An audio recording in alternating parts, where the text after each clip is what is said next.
नमस्कार,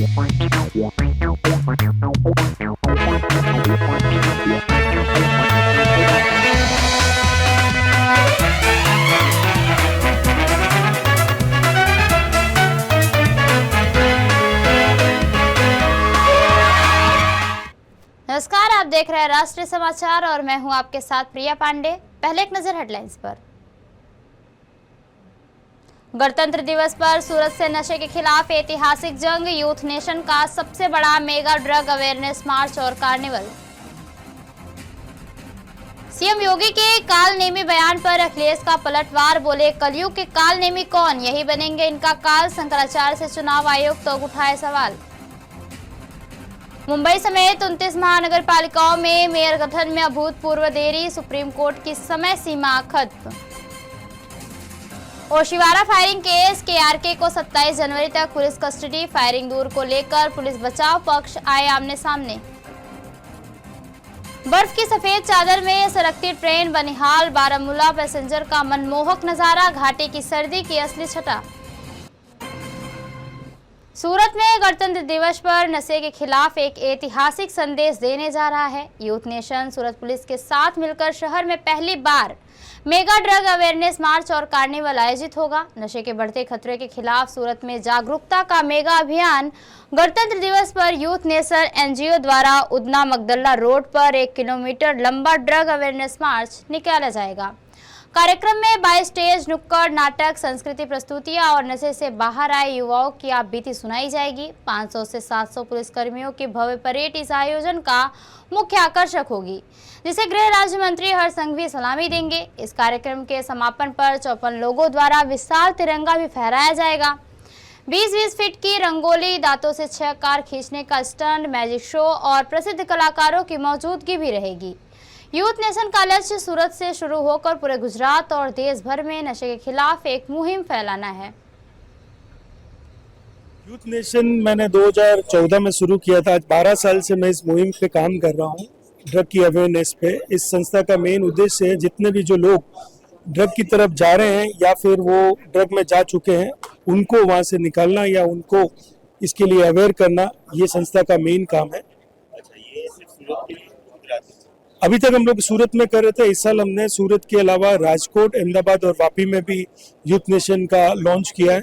इसके अलावा हमने और कुछ सिटीज, मतलब जैसे पंजाब है, हरियाणा है, एमपी है, चेन्नई है, ऐसी 12 और सिटीज के अंदर इसका लॉन्च किया है। तो हमारा ये हेतु ये है कि आने वाले 1 साल में हम लोग दिल्ली, मुंबई और बाकी 13 सिटी में इवेंट करें। इस बार यूथ नेशन क्या कुछ खास है? इस बार की इवेंट बाकी सब सालों से थोड़ी सी भव्य होने वाली है। 22 स्टेज पे अलग अलग एक्टिविटी होगी। इसके अंदर 2 बॉलीवुड सिंगर आने वाले हैं, वो अपना सिंगिंग करेंगे। उसके अलावा हमारे मुख्यमंत्री, डेप्यूटी मुख्यमंत्री हर्ष संघवी जी भी आने वाले हैं। पुलिस जो है वो पहली बार रोड पे परेड करने वाली है प्रजा के लिए। वहाँ पे एक बहुत बड़ा तिरंगा हम लोग फैलाने वाले हैं, जिसको 54 लोग मिलके खोलेंगे। इसके अलावा बहुत सारी ऐसी एक्टिविटी हैं जो अगर आप आएंगे वहाँ पे तो आप इसका अनुभव लाइफ टाइम कर पाएंगे। बुलेटिन में अगली खबर लखनऊ से। सीएम योगी के कालनेमी के वाले बयान पर समाजवादी पार्टी के प्रमुख अखिलेश यादव ने कहा कि कालनेमी को याद करने वाले बताए कि कलयुग का कालनेमी कौन है, ये कालनेमी ही इनका काल बनकर आएगा। वहीं अखिलेश यादव ने शंकराचार्य के मुद्दे से लेकर चुनाव आयोग तक सवाल खड़े किए हैं। याद करने वाले बताएं कि कलयुग के कालनेमी कौन है, कि कालनेमी ही काल बन करके इनके। उनसे हम लोग ये बात कह रहे थे कि एसआईआर नहीं है, ये एसआईआर के बहाने एनआरसी करा रहे हैं। और वही बात सोचिए सुप्रीम कोर्ट से निकल करके आई। माननीय सुप्रीम कोर्ट ने भी यही कहा कि क्या आप एसआईआर के बहाने पीछे से एनआरसी करा रहे हैं। सोचिए, जो नोबेल प्राइज से सम्मानित हैं उनको भी अपनी नागरिकता बतानी पड़ रही थी। अभी कुछ दिन पहले हम सुभाष चंद्र बोस जी को याद कर रहे थे, उनके परिवार के लोगों को भी नागरिकता का प्रूफ दिखाना पड़ रहा। हमारी बहुत सिंपल मांग है, आधार से लिंक कर दिया जाए वोटर लिस्ट को, और जो आधार बनाया जाए वो मेटल का कार्ड आधार हो। आधार तो नहीं है डुप्लीकेट, क्या आधार? मुंबई समेत महाराष्ट्र की लगभग 29 महानगर पालिकाओं के चुनाव पूरे हो चुके हैं और सरकार की ओर से जाति निहाय रोटेशन की प्रक्रिया भी पूरी की गई है। लेकिन अब तक किसी भी महानगर पालिका में महापौर की नियुक्ति या प्रशासनिक गठन नहीं हो पाया है। सुप्रीम कोर्ट ने आदेश दिया था कि 31 जनवरी 2026 तक सभी महानगर पालिकाओं में चुनाव और गठन की प्रक्रिया पूरी होनी चाहिए, लेकिन समय सीमा निपटने के बावजूद मुंबई और अन्य महानगर पालिकाओं में मेयर और स्थायी समितियों का गठन नहीं हो सका। सूत्रों के अनुसार फरवरी में महापौर और अन्य पदों पर नियुक्तियों की प्रक्रिया शुरू हो सकती है। इस देरी को लेकर राजनीतिक बयानबाजी और भी तेज हो गई है। शरद पवार गुट की एनसीपी के जनरल सेक्रेटरी और बीएमसी में 7 साल तक ग्रुप लीडर रहे रविंद्र चौहान ने कहा कि मुंबई और महाराष्ट्र के इतिहास में इस तरह की देरी पहले कभी नहीं हुई और महायुति सरकार सुप्रीम कोर्ट के आदेश का उल्लंघन कर रही है, जो गंभीर विषय है। मुंबई सहित महाराष्ट्र के 29 महानगर पालिकाओं के चुनाव हो चुके हैं, उसके परिणाम भी आ चुके हैं। पूरे महाराष्ट्र में बीजेपी नंबर 1 पार्टी के रूप में उभरी है, लेकिन जिस महानगर पालिका पर सबकी नज़र थी, देश की आर्थिक राजधानी कहें या सबसे धनी महानगर पालिका कहें, मुंबई महानगर पालिका की हम बात कर रहे हैं, उस महानगर पालिका साथ ही मुंबई के जितने 28 और महानगर पालिका कुल 29 महानगर पालिका को लेके सुप्रीम कोर्ट की गाइडलाइंस थी कि 31 जनवरी के पहले सभी महानगर पालिकाओं पे महापौर की नियुक्ति हो जानी चाहिए। ये सुप्रीम कोर्ट का आदेश था, लेकिन अभी तक मुंबई या अन्य जितने भी महानगर पालिकाएं हैं वहाँ पर कोई भी महापौर की नियुक्ति नहीं की गई है। अब खबर ये आ रही है कि मुंबई महानगर पालिका पे जो महापौर बैठेगा उसकी जो नियुक्ति होगी वो फरवरी महीने में की जाएगी। क्या कुछ नियम कहते हैं, इन सब को लेकर बातचीत हम करने के लिए हमारे साथ मौजूद हैं शरद पवार एनसीपी के जनरल सेक्रेटरी महाराष्ट्र के रविंद्र पवार जी, जो खुद साल 2000 से लेके 2007 तक महानगर पालिका में एनसीपी पार्टी की तरफ से गठ नेता भी रहे हैं। रविंद्र जी, जिस तरह से चुनाव हुए, अब महाराष्ट्र सरकार की रोटेशन की प्रक्रिया भी आपने देख ली। सबसे पहला सवाल कि रोटेशन की प्रक्रिया से आप संतुष्ट हैं क्या? लेकिन जिस तरह से एक आकलन किया जा रहा था कि इस बार जो ओबीसी और एससी को लेके शायद नतीजे आएंगे, महापौर बनेगा मुंबई का। नहीं, यहाँ अगर रोटेशन की क्रिया में तो बहुत सारा कुछ ना कुछ गड़बड़ किया है महाराष्ट्र गवर्नमेंट ने। गड़बड़ इस प्रकार की कि मुंबई शहर में, मुंबई मनपा में एक 2 ऐसे वार्ड है जहाँ एसटी कैंडिडेट जीत के आते हैं, और एसटी कैंडिडेट अगर जीते हैं तो सबको समान न्याय मिलना चाहिए। अगर ये रोटेशन पे नहीं, एक नया मतलब नई शुरुआत करके उन्होंने ये रोटेशन करना तय किया था, तो वो 2 चिट्ठी भी उसमें जाना चाहिए थे। जब ये करने का हो सकता था कि एसटी प्रवर्ग का महापौर बने मुंबई शहर में, लेकिन ऐसा नहीं हुआ, तो ये ऐसा गलत है। और उसी समय शिवसेना के यूबीटी के जो भी वहाँ पदाधिकारी बैठे थे, उन्होंने बहिष्कार भी किया। पेडनेकर और उनके जो साथी थे, उन्होंने बहिष्कार भी किया इसके ऊपर, उन्होंने अपना विरोध जताया उधर। लेकिन वो ये जो कुछ किया है वो कानूनी ढंग से उचित है, ऐसा मुझे नहीं लगता है। और सबसे इम्पोर्टेंट सवाल था कि सुप्रीम कोर्ट की जो गाइडलाइंस थी 31 जनवरी को लेकर, महापौर की नियुक्ति को लेकर, उस गाइडलाइंस के बारे में आप क्या जानते हैं? और अब खबर आ रही है कि बाकी महानगर पालिकाओं को लेकर नहीं, लेकिन विशेषकर मुंबई का जो महापौर होगा उसकी नियुक्ति आने वाले फरवरी महीने में की जाएगी। क्या कहेंगे कुछ? अपना देश का उच्चतम न्यायालय जो है, उन्होंने स्पष्ट निर्देश दिए हैं कि 31 जनवरी 2026 के पहले पूरा गठन होना चाहिए मनपा का। तो महानगर पालिका जितनी भी मुंबई सहित पूरे महाराष्ट्र में है 29 महानगर पालिका, उनमें महापौर तो बैठना चाहिए 31 तारीख के पहले। तभी गठन पूरा हो गया ना, कि खाली चुनाव हो गया, पार्षद चुन के आए, इसका मतलब गठन नहीं हो गया। गठन कब हो जाता है? जब महापौर उस कुर्सी में बैठता है, सब पूरी आम सभा होती है, उस समय गठन इसको बोला जाता है।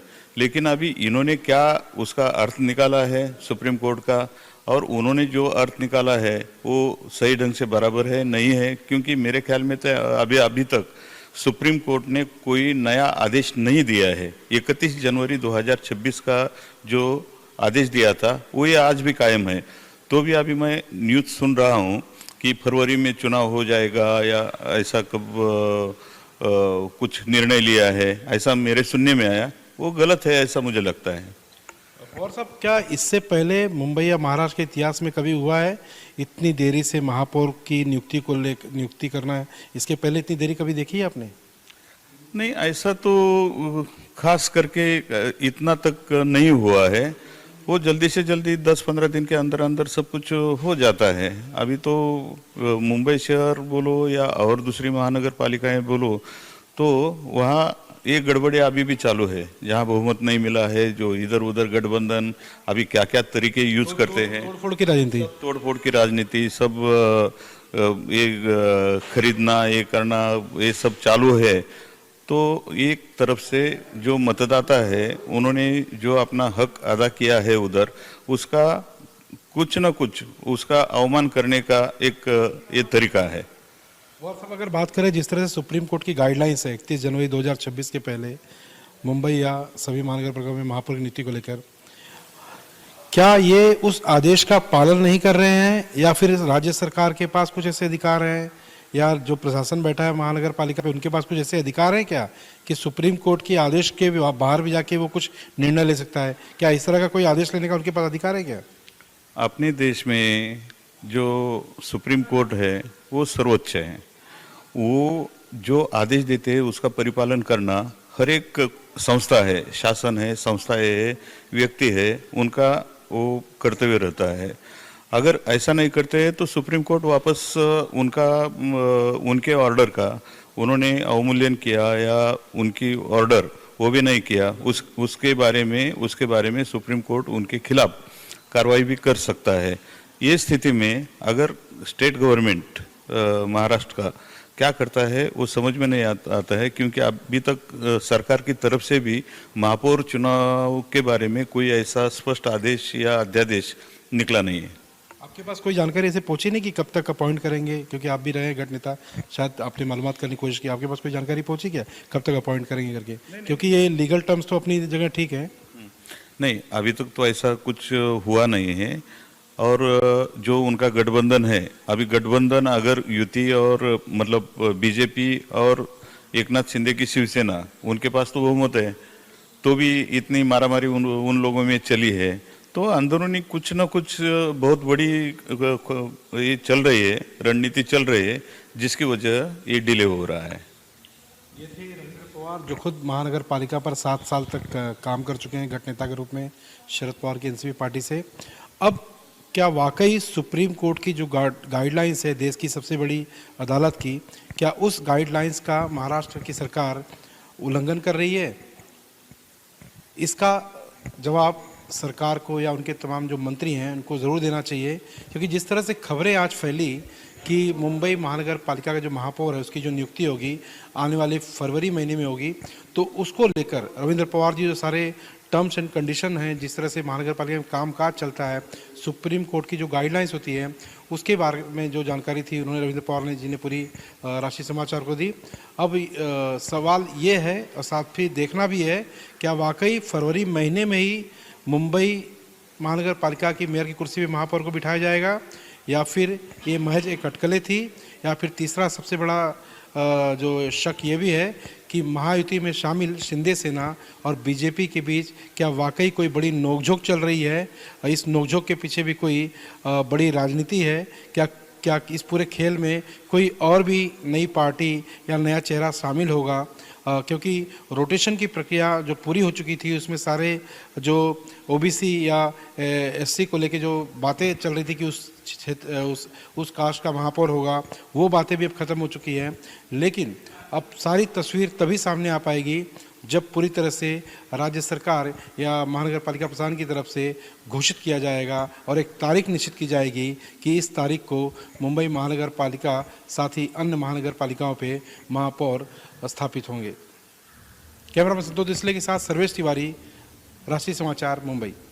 मिर्जापुर धर्मांतरण मामले में पुलिस ने फरार आरोपी इमरान और लकी अली खान के देश छोड़ने की तैयारी सूचना मिली थी। इनपुट मिलते ही पुलिस ने त्वरित कार्रवाई करते हुए दिल्ली एयरपोर्ट और नेपाल बॉर्डर की ओर टीमें रवाना की और कुल 5 पुलिस टीमों को अलग अलग दिशाओं में लगाया गया। पुलिस के अनुसार दोनों के पास दुबई जाने का पासपोर्ट है और इमरान पहले भी दुबई जा चुका है, जिससे उसके विदेश भागने की आशंका जताई जा रही है। सर्विलांस के दौरान फोन कॉल्स, आरोपियों की मूवमेंट और प्लानिंग से जुड़ी अहम जानकारी मिली है। यह मामला जिम की आड़ में चल रहे धर्मांतरण रैकेट के खुलासे से जुड़ा हुआ है, जिसकी शुरुआत एक महिला की 1090 हेल्पलाइन पर शिकायत से दर्ज हुई थी। जांच में एक मोबाइल फोन से पासवर्ड प्रोटेक्टेड फोल्डर मिला, जिसमें 50 से अधिक महिलाओं की तस्वीरें और वीडियो पाए गए हैं। डिजिटल सबूतों के आधार पर पुलिस ने नेटवर्क का पर्दाफाश किया है और कई जिमों पर छापेमारी कर गिरफ्तारियां की है। अब तक 6 आरोपी गिरफ्तार किए जा चुके हैं, जिनमें एक पुलिसकर्मी भी शामिल है, जबकि इमरान और लकी फरार हैं। दोनों के खिलाफ लुकआउट नोटिस भी जारी कर दिया गया है।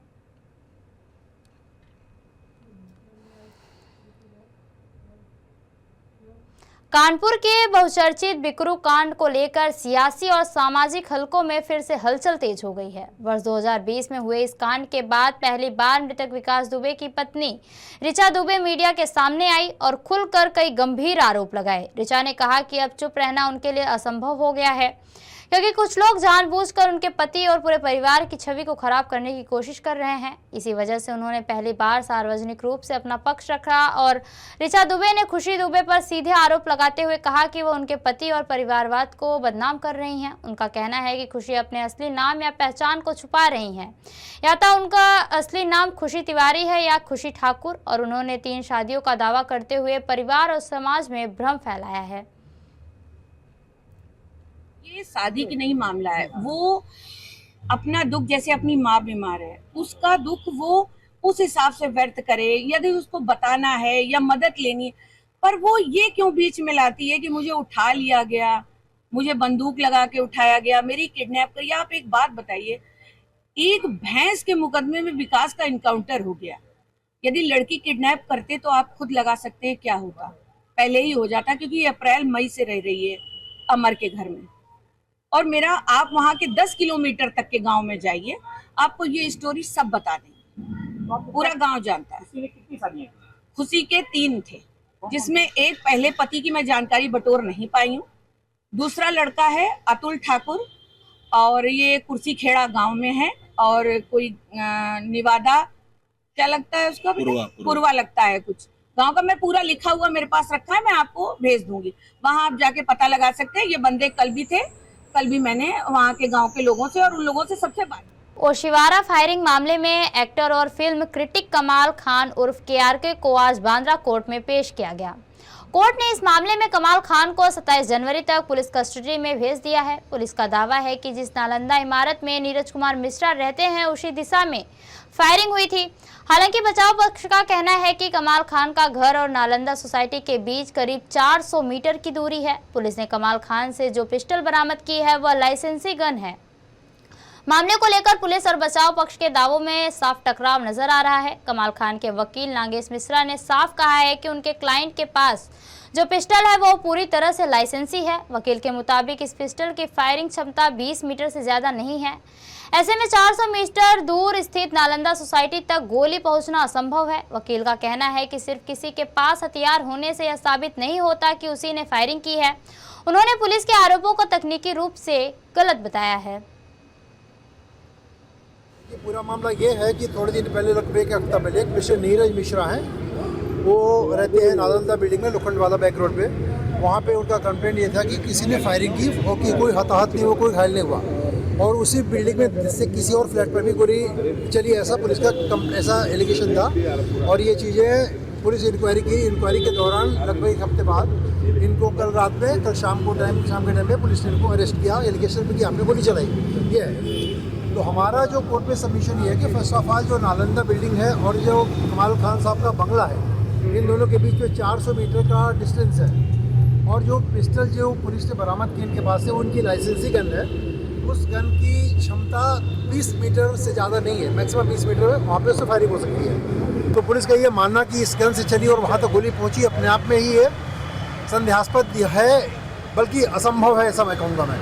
तो हमारा कंटेंशन ये था कि I am not a person, हमारे पास रिवॉल्वर होना इस बात का सबूत नहीं कि हमने गोली चलाई।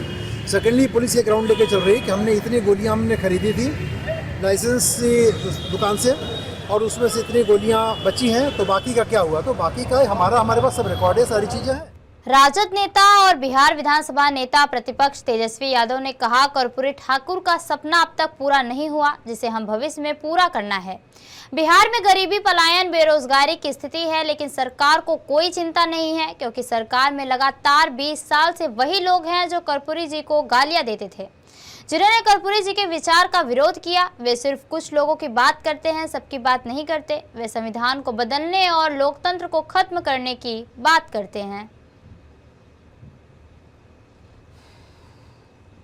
सबसे पहले कर्पूरी जी के चरण पर श्रद्धा की सुमन अर्पित करते हुए, आज के दिन उनको याद करते हुए, नमन करते हुए, हम सब लोगों को संकल्प लेकर के जाना चाहिए कि आने वाला जो चुनौती है, जो लड़ाई है, अभी तक कर्पूरी जी का वो जो सपना पूरा नहीं हुआ, उस सपने को हम लोगों को पूरा आने वाले भविष्य में करना है। बिहार की जो स्थिति है, गरीबी है, बेरोजगारी है, पलायन है, शिक्षा के मामले में, चिकित्सा के मामले में बिहार सबसे फिसड्डी राज्य है। न कारखाना है, न फैक्ट्री है, न उद्योग है, मजदूर बदहाल है, किसान तबाह है, लेकिन सरकार को कोई चिंता नहीं है, क्योंकि सत्ता में जो लोग हैं लगातार 20 सालों से भी ज्यादा, वो लोग वही हैं जो कर्पूरी जी को गालियां देते थे। कर्पूरी जी के विचार का जिन लोगों ने विरोध किया, वही लोग सत्ता में। वो केवल चंद लोगों की बात करते हैं, सबकी बात नहीं करते। वो संविधान को बदलने और लोकतंत्र को खत्म करने की बात करते हैं, भाईचारे को भंग करने की बात करते हैं, और उस दिशा में वो लोग काम कर रहे हैं। जम्मू कश्मीर के बनिहाल में एक बेहद मनमोहक दृश्य देखने को मिला, जब बनिहाल बारामूला पैसेंजर ट्रेन ताजा और भारी बर्फबारी से ढके इलाकों से होकर गुजरी। चारों ओर बर्फ के सफेद चादर में लिपटा हुआ यह क्षेत्र किसी खूबसूरत तस्वीर जैसा नजर आ रहा था। बर्फ से ढकी पहाड़ियां, पेड़ और रेल की पटरियां इस सफर को खास बना रही थी, जिसे देखकर स्थानीय लोग और ट्रेन में सवार यात्री मंत्रमुग्ध हो गए। यह नज़ारा न सिर्फ प्रकृति की खूबसूरती को दर्शा रहा था, बल्कि घाटी में सर्दियों की असली छटा भी पेश कर रहा था। तो ये थी अब तक की खास खबरें, और खबरों के लिए बने रहिए राष्ट्रीय समाचार के साथ। नमस्कार।